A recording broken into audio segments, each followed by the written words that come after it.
All right, so this is where we're going to start off with. This one is the candy. Now, don't worry about building the entire environment yet. Our focus initially is just going to be on building props. Those props will then go into building the houses and the environments, okay? So in our minds, we want to have an idea. On our sketchbook, we're sketching different ideas for where things are going to be. But initially, we're just going to create the items that will then be duplicated around to create the rest of it, okay? So definitely have images up that will help you kind of guide it on the way to getting things done. I'm going to show some techniques that I use to create some pieces, and then we can take it from there. So I think Gumdrop is probably one of the easier ones. There's Gumdrop. Okay, now the way I built this is how you hide stuff. You can use layers too. I started off with a cube. I deleted the bottom face. And then I held Alt and then subdivided it. And there's the Gumdrop. Okay, I could also kept that bottom face on and subdivided it, but it would become round. So then I could go to my knife tool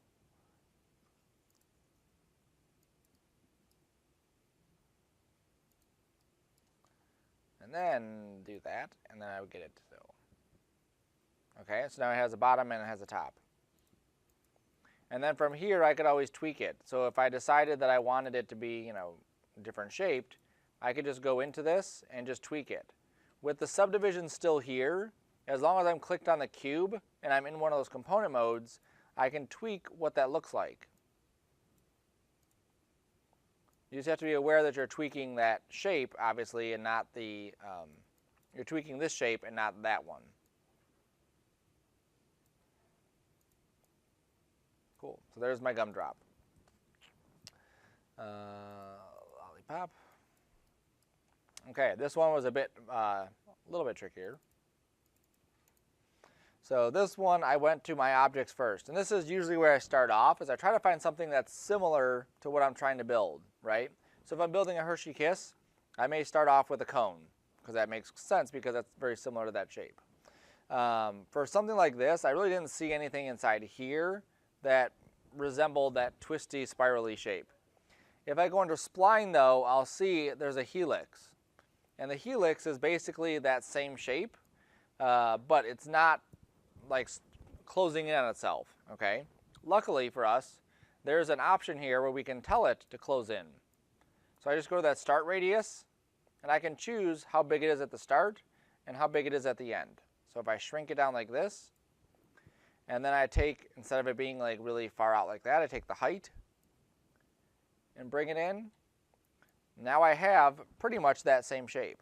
If I need more of these spirals, I go to the end angle, and I can crank that up to whatever I need for the end angle. So you can see already, without having actually built anything, I'm getting a lot closer to creating that shape. Now I need to actually flesh this out. This has to be an actual surface I can use. If I go under here, I could try using like extrude. Lathe won't do anything. I ended up using sweep, okay? Just for fun, let me see what extrude does. So if I put a cap on this, that's still nothing, right?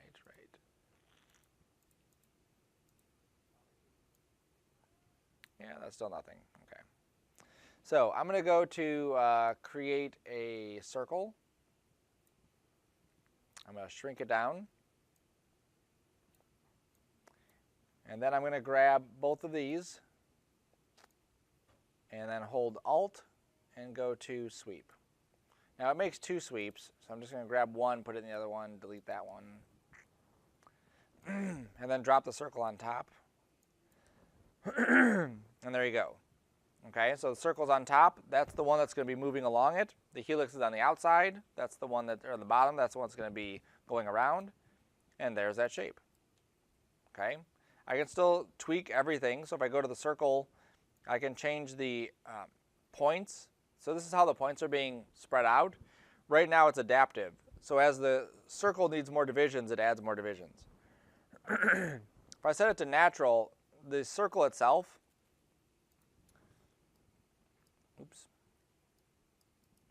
The circle itself has 8 points right here going around it. Okay, as I lower that, now it has no extra points going around it.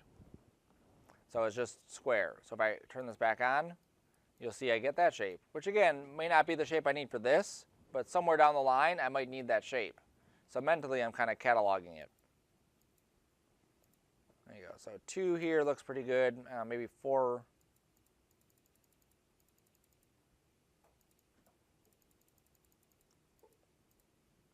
No, 6 looks pretty good. And then I can still go to the helix. I can still control that end angle. I can still control the subdivisions. If I go to display and I say shading with lines, you can see how it's doing the subdivisions for this. And again, not something I need for this one, but at some point I might need that look. That's good. I don't like where this is going. This looks like it's like weird. So maybe I go to start angle.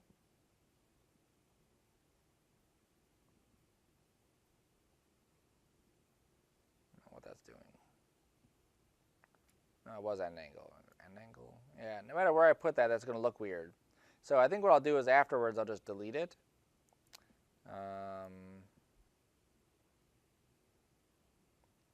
There's some more settings I can kind of play with. That looks kind of neat.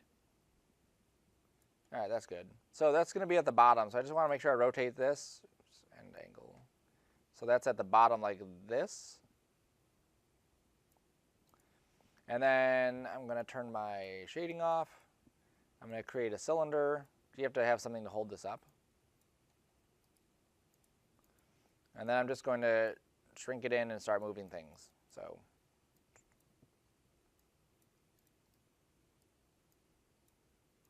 it's still too thick. So let's go a little bit lower. There we go. So that's how I would create that lollipop. I think I like that one better than the one I originally had, so I'm going to save that one.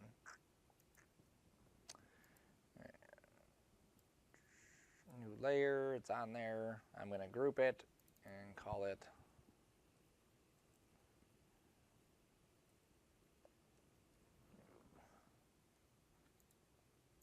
there we go. Oops, not that one yet. I'll get to that one. There's a blow pop. So the stick for a lot of these is going to be the same. I just literally a cylinder and I just scaled it up. For the blow pop, I started off with a sphere. Keep everything at the origin. It makes the world a lot easier when you're not moving things away from this. I changed my divisions. I want to have one line, one path that went all the way around the center of it so I could pull out that face. So I went down here to segments and I changed it to 22, and you'll see that I get this face that goes straight down the middle. At 24, there's an edge right down the middle. At 22, there's a face. So then I hit C, I went to faces, and I went to select all the way around. Now, you can do this one at a time, that's wonderful, but under select, there's a ring selection. And now I can just click it, and it goes all the way around. Then I can extrude, and there we go. Okay, simple. So was blow pop. What is this one? This was some gum, so I was just kind of playing around with creating some gum and then trying to get some material that would kind of look like gum being blown or popped or something. So it's still a work in progress.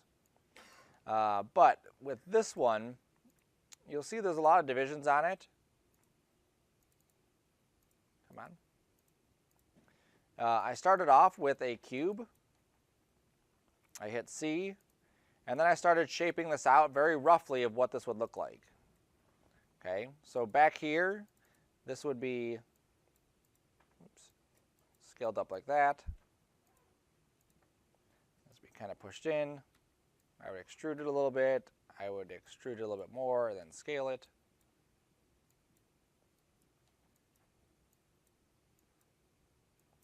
Extrude it again, and then scale it down.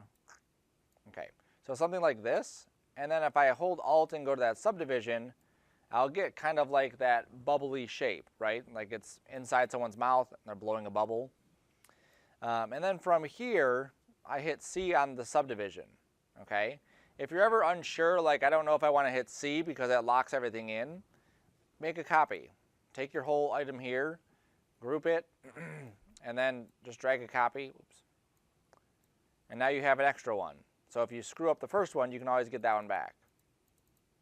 So I'm going to click on that first one, hit C. Oops. And now this actually bakes in all the divisions. So here's a new tool. Under Sculpt, you can go to Brushes and you can use these. I'm going to pull this off so we can see them all. If I go to Pull, my settings are over here for my brushes. I can click and drag and you can see how it's like sculpting the surface. So before I said you typically don't want to have a million divisions and then tweak it. A shape like this, we started off with a box, we got our smoothness, and now I'm tweaking it, okay? So this is just pulling the shape just to give it some more organic look. Then I'm going to go to Smooth, make this bigger, and then kind of smooth out some of those areas that might be a little bit too bumpy looking. Okay, so if you saw like, hey, I want to have a piece of gum blowing out the chimney or something like that, you can have a piece of gum blowing out the chimney. I'm going to pull. Pressure is just how much it's going to move it. And then obviously size is the size of it. Right, so that's how I did the gum. I'll get more into materials as we go on, but for right now that's good enough. Blow pop. There you go. This one was a cylinder.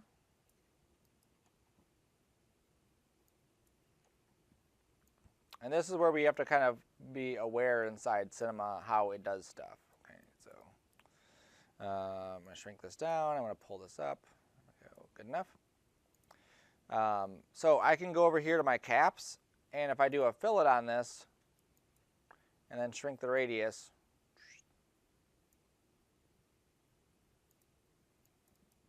almost it. I think the radius needs to be a little bit bigger. There you go. That's pretty close. Okay, so there's that one. Again, the stick is the same stick as the other ones.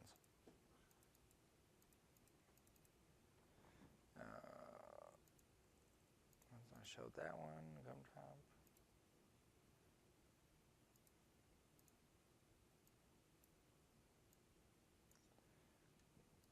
Oops.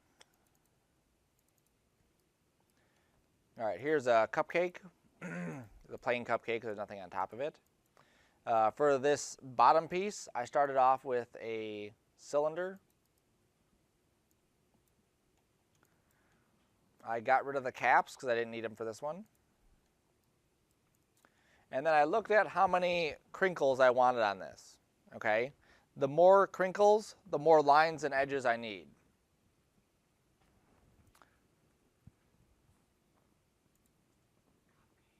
Cupcakes. So if you look at something like this, you can see lots of crinkles in there. You don't need to have that for this. It's very stylized, so we can get away with, you know, kind of going a little bit cheaper on it and just having fewer divisions. So let's say I'm happy with this. So I'm going to hit C. I'm going to go to my points, and I'm going to grab every other point. I'm going to try to grab every other point.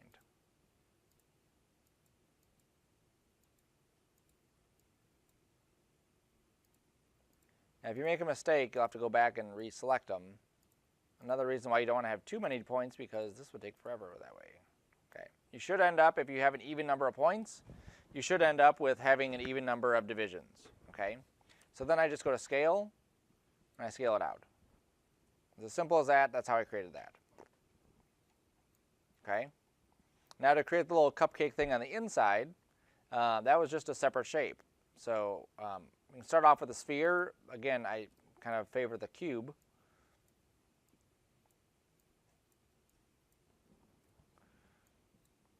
And then I'm going to go to my divisions. I'm going to hit C, and then I'm just going to tweak, oops, wrong ones, this one, that one, that one, that one.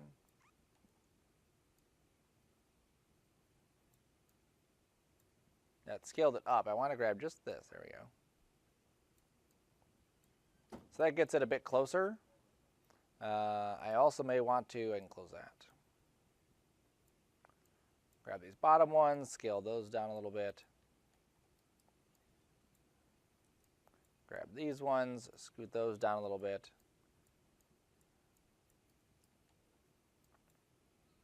All right, so this gets me close. It doesn't have to be perfect. It can have a little bit of gap there. And then I'm just going to do a couple extrudes. So I'm going to extrude this up a little bit here. Extrude it up a little bit there. Maybe too far. Maybe a little bit there, and then a little bit there. There we go. All right, so now I'm just going to grab this edge and just scale it out. And then grab this edge and scale it out. And now when I go to this subdivision, you'll see how it basically like transforms it into that muffin-y shape. And then I can go back to the cube.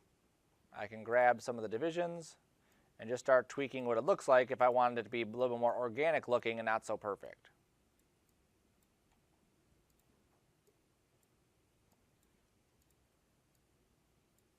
Or maybe I want it to hang over the edge a little bit, like that. That's good. It's delicious. Cool. So there's that. I think this cupcake thing, though, I think that needs to be a little more pinched on the bottom. There we go. That's much more cupcakey. Sweet. All right, so that's plain cupcake. Let's say that I wanted a one that looks like it has something on the top of it, like this one here has that. That would just be a separate piece that I would create. And I would probably start off using a helix. Do that same thing I did for the other one, but I would just have it go upwards, okay? So I'll move this. I'll just use this one as my fancy one. I'm going to change the direction. So I can rotate this thing here, and a lot of tools have it. I can rotate this so it's facing up and down, or I can just change the plane it's being drawn on. So now it's facing the correct direction. So I'm going to go here, and I'm going to take the start radius and bring it down to that. I'm going to take the end radius, bring it down to that, take the height like this. Now I can actually see it in relationship to my object. There we go.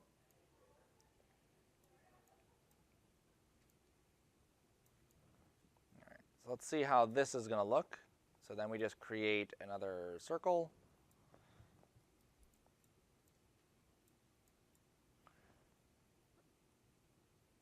Create our sweep, drop them both in.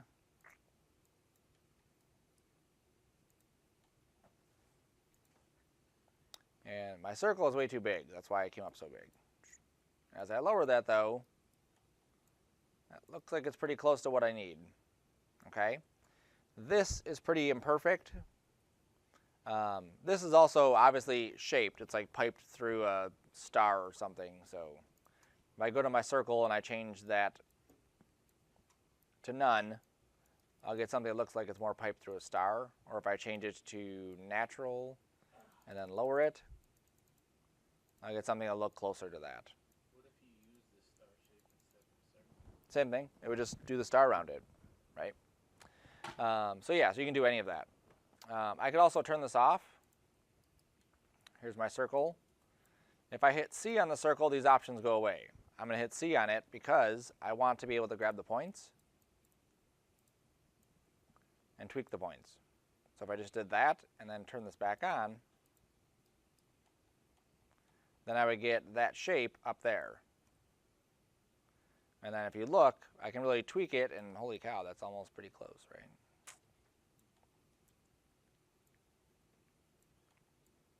Yeah, I'd be satisfied with that in there. Cool. So once I get to the point where I'm like, cool, this is getting somewhere, it's almost to that point, I just need to tweak some stuff, like this thing hanging off, or this thing. I could try two things. One, I can try hiding it.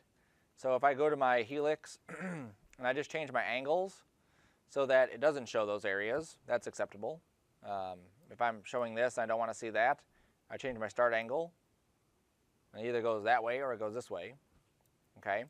Or what I can do is hit C on the sweep, then start using some of these brushes to maybe smooth out some of it. We're going to see something weird happen here. Okay.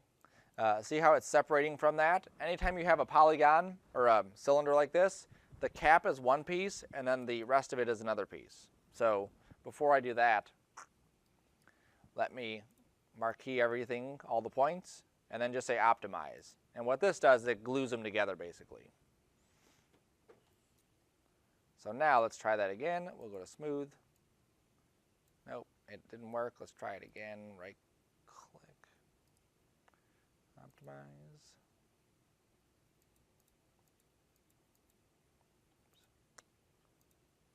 Nope, they're separate pieces. Sometimes it does that too. I'm going to go to connect, drop the sweep into the connect, then hit C, then grab everything, then go to optimize. All right, so now let's go back to smooth, and now it's all one piece. Okay, so now as I smooth that out, cool, and then I smooth this out, or I go to pinch. I start pinching this area so that everything kind of comes into one area. Or I go to grab. And then the hotkey for smoothing is shift. So if you just hold shift after you do something, you can smooth it out. There we go. All right. So more work, I can tweak it, blah, blah, blah, and get a fancier looking dessert. Okay. Now if I wanted something that looked like it was just kind of on top of it, like it was just dipped, kind of like that, I guess.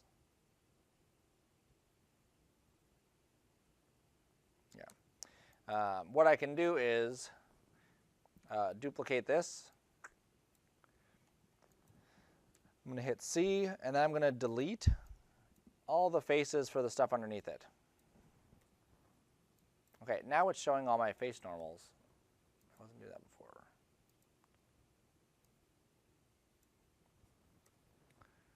All right, there we go. So I deleted all that. I'm also going to go through my live selection and maybe just kind of go around like this. And what this is going to do is it's going to delete all these faces I have selected. So it should give me or allow me to have kind of this like wavy pattern that'll go around it. So it'll look a little bit more natural.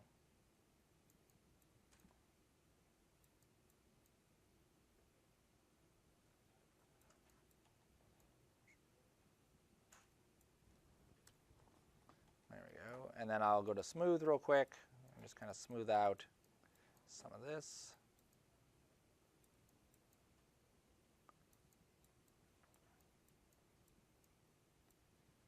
Maybe do a little grab and just pull it down some. There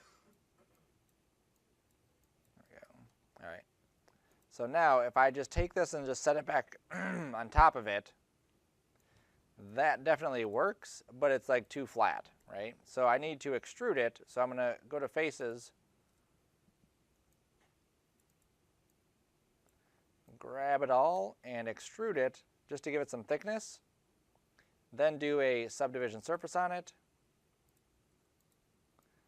And now it'll appear that there's like some sort of like frosting or something like kind of dropped on top of it. Sweet. Okay. So keep your stuff organized. For the lectures, I obviously am just kind of zipping through them. There's my cupcake. And let's see, I think the cake pop was the last one I was going to show. Okay, so several things happening here. So I started off with a sphere. That same technique I did for the cream on top of the other one I did for this, except I selected obviously more. It goes all the way down here is how far I selected it. And then the last thing that's the new thing with this one is how I got these on there, okay? Again, something you could definitely do, duplicate and move each one of those all the way around. Definitely something you can do. Let me take these two pieces. Go. So I'm going to take a sphere and drop it on. Go. I'm going to duplicate it. So Control C, Control V, and then I'm going to hit C on one and then select the faces. So these are the faces that I want for where the cream is going to be. So you can see how I'm going, below it and stuff. If you decide afterwards, like, hey, this is, I didn't want these, or I do want these, you can get them back, sort of, kind of.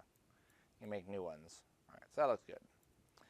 All right, so I'm going to delete the opposite. So if I go to select and I say invert, it grabs the other faces, and then I can say delete. So now I can look at this and see if I like it. If I don't, I'm going to hit undo and maybe just deselect some of these faces up here. Might have gone too far. Definitely that one. I don't want to be like lone faces, because that's where it's going to be nothing happening. That's cool. You can see how I'm just going through and kind of cleaning up what it would look like. All right, so now I'm going to go back to my sculpt. Go back to my smooth. And I basically just want to hit this a little bit. If I go too much, it's going to push inside.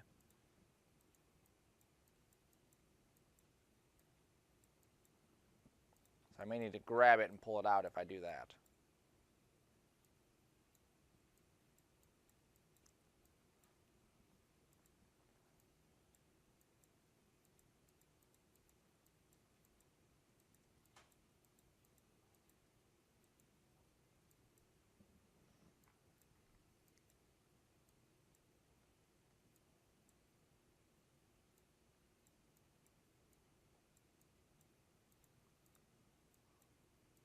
All right, we'll pretend that that's good. Okay. So now I'm going to take this and grab the whole thing, extrude it, and then smooth it out. And so now it looks like our stuff is frosted. Sweet. Okay, so now I need to have those little candies or whatever on top of it. So I'm going to go under my modeling thing, and just like before, what options do I need? Or what options do I have here? So if I go to capsule, that's pretty close to one of those candies. I could also use a cube and smooth it. Capsule works. So I go to capsule. Because I'm going to duplicate this, low divisions. So 10, 4, 4, maybe 0 there actually. Yeah, that's good. Let's take the radius down to like that. Let's take the height down to like that and keep going. Okay, we can modify it after, but that's pretty good. All right, so I'm going to take this and then I'm going to go to my MoGraph and I'm going to use the cloner. That's what we used like that first day we were playing inside Cinema. So I hold Alt, click on the cloner, and now on this cloner I've cloned the capsule. It's hard to see, but it's right there. I'm going to change this to Object. And then what that allows me to do is pick an object and it'll clone all over that object, okay? So if I go to the cloner and I drop in, this is my subdivision surface, this is the cream. I drop the subdivision surface into object. There they are. Holy cow, that's a lot, right? So let's go to our cloner and change this from vertex to surface. There we go. And this will randomly place them throughout the surface. I can tell right away those sprinkles are way too big. So let's go to our capsule. Let's shrink it down. I can just go to scale and just scale the whole thing. There we go. That's a better size. And that seems to work pretty good. I don't think I need to do anything else further than that. If I wanted to add just a little bit more, go ahead. You could do that too, or I could just go with my cloner selected to random, and this will randomize whatever parameter. So right now it's position, I don't want that. I want to randomize the rotation, And that does nothing. There we go. There's a little bit there and a little bit here. So now I have a whole lot of randomization there. If I go to the cloner, when we set this to surface, it does around the surface randomly 20 of them. So as I increase this number, it depends on how much of a sprinkle fanatic you are, I guess. There you go. Sweet. Really sweet. So that's it. Okay. So this one, this one, this one. These are all my other ones. So I would take all this and group it all together, and that would be my cake pop top. And I'll hide that, hide this. And then I think the last thing I had was a gumdrop, but that one should be, no, not a gumdrop. I did that one already, didn't I? Yeah, that was the first one. Oh, that was it. Okay. Sweet. All right, so as you're going through, those are techniques. They are not the only way to do those, but they are just tips and kind of a starting point. There's a bubble. See, look at that. That's cool. That's a lot of sprinkles on that one. And look, there's little circle ones too. So if you want to have both of those shapes in there, you just put both shapes inside the cloner, and it'll automatically kind of cycle between those two shapes. So you can have like 15 shapes if you want to. Holy cow, that's cool too. Oh, that's what I was going to show. Where did that one go? Yeah, there it is. Rock candy, right? So this one starts off as a cube. Let me turn my shader off so you don't see that. So this one started off as a cube. I did a fillet on it so that it was like that. Without it, it just is a regular cube. And then I added a displacer. And what a displacer does is it takes your surface, just like a displacement map, and it just like distorts it. So I added this displacer, it goes underneath. And then I go to shading. I clicked on this, I went to noise, and it creates a noise map. I found that Cell Voronoi seemed to give me the best results for what I was after. You could definitely play with any one of these to get different results for what you're trying to do. Okay, and then playing with things like the scale, the detail. This one's not going to do a lot of the detail or that. Can adjust some of the clipping. I can adjust some of the brightness. I can even go back to my original cube, and this is where I had to play a lot with this. Are these divisions. If there's too many divisions, the shape just looks wrong. It's like too spiky in some areas and too loose in other areas. That seemed to be the best separation of divisions for something like this. And then just so you can see what it looks like with the material on there, and that. Turn my light back on. Yes, sir. Where do you find the displacer in the menu? Oh, sorry. Underneath this. Okay, notice the colors too, so these are all purple. So the displacer is purple. So they'll all be under there. And then the green ones are kind of separated by this and that one. Now, this is, it renders pretty good, but it takes a long time for something like this because there's a lot of reflections and transparency things on there. So just be aware of, the more effects you add, the longer it is going to take. Something like this bubble here will take longer because there's reflections on it and refractions. So we're getting some background distortion. So open up your project. Remember we created before 2510. We created that template. So you'll duplicate the template, rename it to Candyland or Candy Environment, whatever you want to call it. And then make sure your stuff gets saved right inside that scenes folder, right in there. Any reference images you grab, throw them in the reference folder. Okay? And then just use that as your starting point. Yes, sir?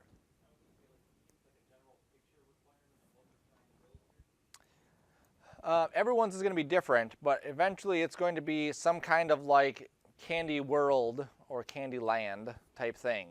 So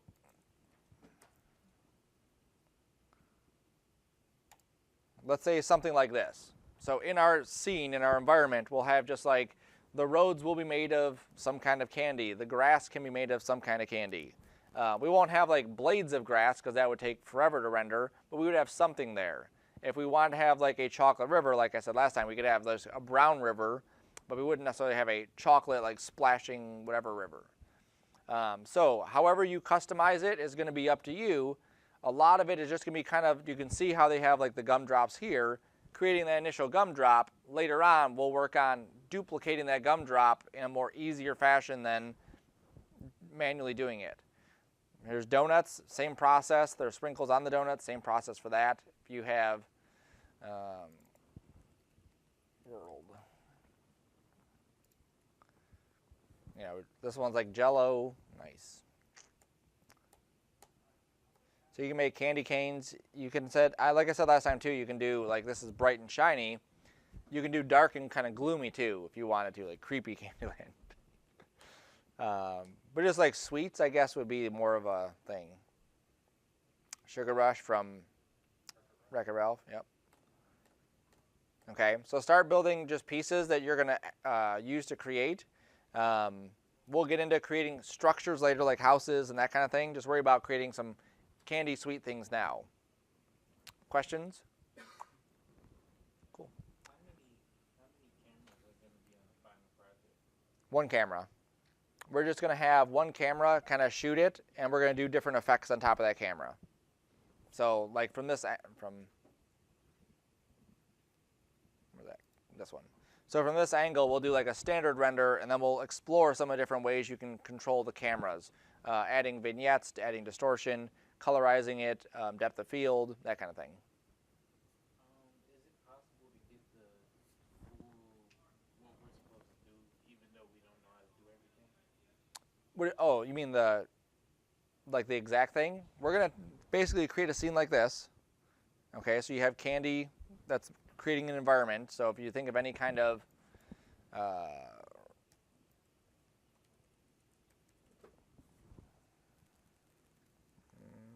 that one, right? So let's say something like this. That building would be made out of candy. The ground, everything made out of candy. Instead of the cones here, you would have some kind of candy item. Instead of a stop sign, you could have a sucker, okay? And then we'll be making find a good camera angle for the whole thing, and then grabbing that for our other images. So nothing is going to be moving or anything? No, nothing will be moving. You can have it moving. It's just going to take forever to do, just based on how long this one took. This one piece of candy took a minute to render, right? So I know that in this case, it's going to take a long time, so I'm not going to do an animation because we have 120 frames. We're going to do 4 images. Those 4 images will each have maybe a half hour for each image, but definitely not as long as an animation would take. Because keep in mind too, my settings are down, and I have 1 light in the scene. Once I add more lights and more stuff happening, it's going to take forever. Okay? So just think of how you would want to do that, but just think of, for now, creating different kinds of candy. So if you wanted like these kinds of things, you make those. You don't have to worry about textures at the moment. You can drop basic textures on there if you know like this texture is going to be red and this one's going to be green, sure. I want M&Ms, so I'm going to make an M&M item.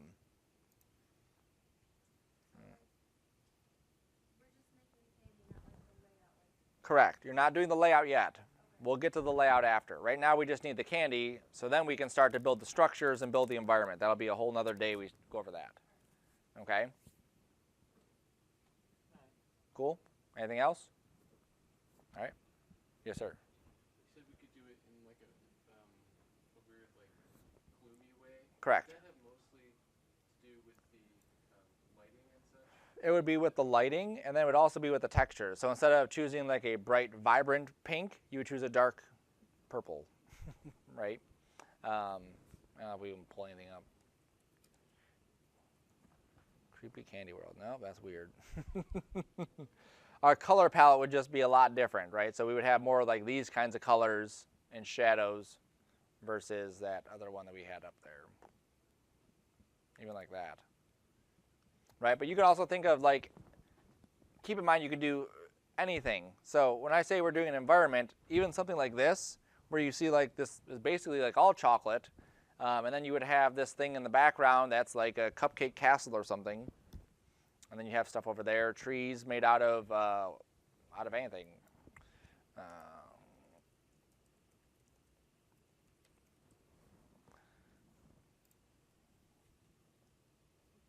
Right? Mushrooms, it could be candy as well.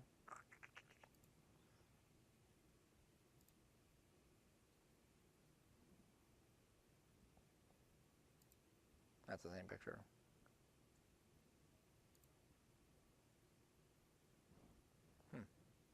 Cool. Good?